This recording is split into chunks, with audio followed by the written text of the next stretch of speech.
I'm here with Paresh Nrshinga, who's a professional acrylic artist, and I'd like to talk to him about varnishing and why he's varnished and how it's helped him in his artwork. So, hello Paresh. Hi, Paul. So I understand we've got two of your paintings here.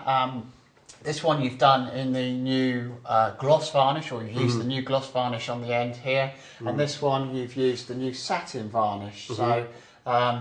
If you'd like to just talk me through, why you chose to varnish them and how it's sort of made you feel more comfortable with your finished painting.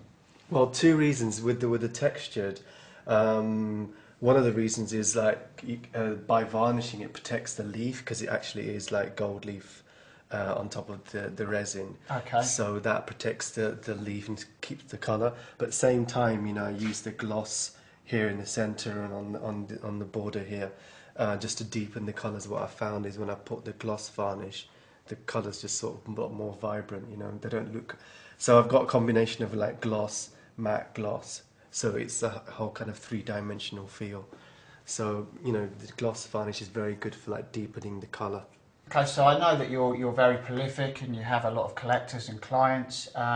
So in terms of doing pieces of artwork for them, do you feel much more happy when you varnish the painting so you know that you're handing over something that's properly protected? Yeah, it's always good to varnish all the work because it just keeps the colour, you've got sunlight, UV rays and so on, and the varnish just protects the colour, especially when you're using gold leaf and texture and things like that, and also with the acrylic.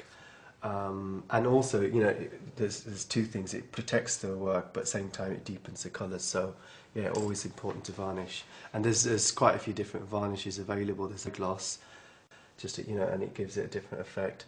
Then you've got the satin and matte as well. So, and this is actually a good example here because in terms of the actual paint itself, the artist's acrylic range is permanent, but you've used other things such as gold leaf on here, which may not be classed as permanent from sunlight. So putting the gloss varnish on here has given you that extra level of protection. So going on to this painting, for example, there is something different I've applied the satin varnish on there.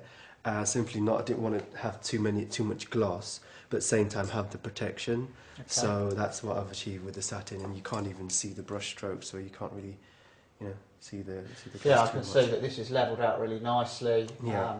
It's slightly taken the sheen of the acrylic off because it's a satin varnish. Yet but at the same time, vibrant. it's deepened the colour slightly as well, which also helps. Yeah. Brilliant. This also has UV protection, but because this is obviously just acrylic, the UV is just like an added level of protection that you wouldn't normally get. Because clients also, many times they always inquire, because I saw quite a bit through the shows, and they always ask about sunlight. Sometimes the paintings in an area where there is, not that we get that much sunlight, but there is few hours of sunlight, and they're worried about fading. Right. So the paint, I've always used Winsor. I've never had any problems, but at the same time, I always explain that it's varnished, so it holds the colour. Brilliant. So it's not a problem. Okay, thank you very much. Okay, so there's another example of a professional artist using the new range of acrylic mediums. In this case, the varnishes. Paresh has applied, in this case, the gloss varnish and the satin varnish. There's also the matte varnish, and then also the varnish remover. He's applied these for his own peace of mind, but also for the guarantee, if you like, to his clients that his paintings are going to last once they're hung up and on display.